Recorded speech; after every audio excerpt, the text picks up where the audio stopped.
7 দিন ধরে নিখোঁজ ছিল 6 বছর বয়সী মুনতাহা আক্তার জেরিন।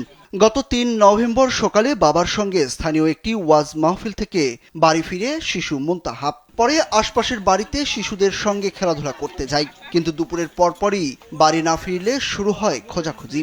তারপর আর তাকে কোথাও খুঁজে পাওয়া যায়নি। নিখোঁজের 7 দিন পর রোববার ভোরে নিজ বাড়ির পাশের পুকুর থেকে গলায় রশি পেঁচানো অবস্থায় তার নিথর মরদেহ উদ্ধার করা হয়। এ ঘটনায় শিশুটির প্রতিবেশী গৃহশিক্ষিকা শামীমা বেগম মার্জিয়া, তার মা আলিফজান বিবি ও নানি কুতুবজান বিবিকে আটক করেছে পুলিশ। লাইট মারিয়ে দেখি যে এই যে আলিফজান এইভাবে খুলে নিয়া তাইও মানে কাদার মধ্যে কাদা উড়া এবং বাচ্চাটাও তো double million offer Walton fridge কিনে পেতে পারেন 20 লক্ষ টাকা, রয়েছে কোটি কোটি টাকার নিশ্চিত উপহার।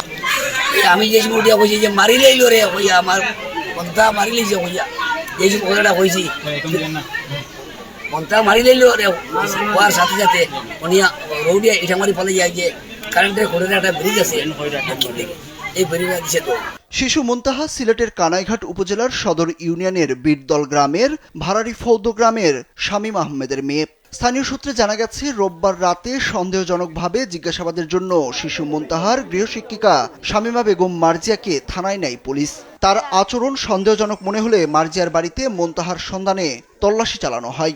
রাত 3:30টার দিকে মার্জিয়ার বাড়ির আশপাশে তল্লাশি চালানোর এক পর্যায়ে মার্জিয়ার মা আলিফজান বিবিকে অন্ধকারের মধ্যে রাস্তা পার হতে দেখেন স্থানীয়রা। এ সময় তাকে আটকাতে চাইলে তিনি দৌড়ে পালানোর চেষ্টা করেন। এ সময় স্থানীয়রা গিয়ে কাদামাটি মাখা মুনতাহার মরদেহ দেখতে পান। পরে মার্জিয়ার মাকে আটক করে পুলিশে সোপর্দ করেন তারা। জানা গেছে, মরদেহ প্রথমে মাটিতে পুঁতে ফেলেছিলেন। রাতে সেখান থেকে মরদেহ তুলে মুনতাহার চাচার বাড়ির পুকুরে ফেলতে চেয়েছিল, কিন্তু তার আগেই ধরে ফেলে গ্রামবাসী। সম্প্রতি অভিযুক্ত মার্জিয়ার পরিবারের সঙ্গে শিশু মুনতাহার পরিবারের বিরোধ চলছিল বলে জানান পাড়া প্রতিবেশীরা। অতিরিক্ত পুলিশ সুপার রফিকুল ইসলাম জানান, শিশু মুনতাহার লাশ উদ্ধার করে ময়নাতদন্তের জন্য পাঠানো হয়েছে। আটককৃতদের জিজ্ঞাসাবাদ করা হচ্ছে। হত্যার কারণ অনুসন্ধানে কাজ করছে পুলিশ। মহিলাকে যখন জিজ্ঞেস করলাম, যে ভদ্র মহিলাকে আটক করলাম, করার পরে আমরা জানলাম যে এই ছোট বাচ্চাটাকে তার ঘরের ভিতরে বস্তা দিয়ে এবং গলায় টিপ দিয়ে মেরে ফেলা হয়েছে। এটা 3 তারিখ সন্ধ্যার দিকে তাদের স্বীকারোক্তিমূলক জবানবন্দির দিকে জানলাম সন্ধ্যার দিকে। এ পর্যন্ত আমরা এই বিষয়ে 2 জনকে গ্রেফতার করেছি এবং আমাদের অভিযান অব্যাহত। আরও কিছু মানুষের নাম আমাদের কাছে আসছে। গত 3 নভেম্বর নিখোঁজের পর থেকেই মুনতাহার সন্ধানে সামাজিক যোগাযোগ মাধ্যমে তার ছবি শেয়ার করে অনেকেই খোঁজ চান।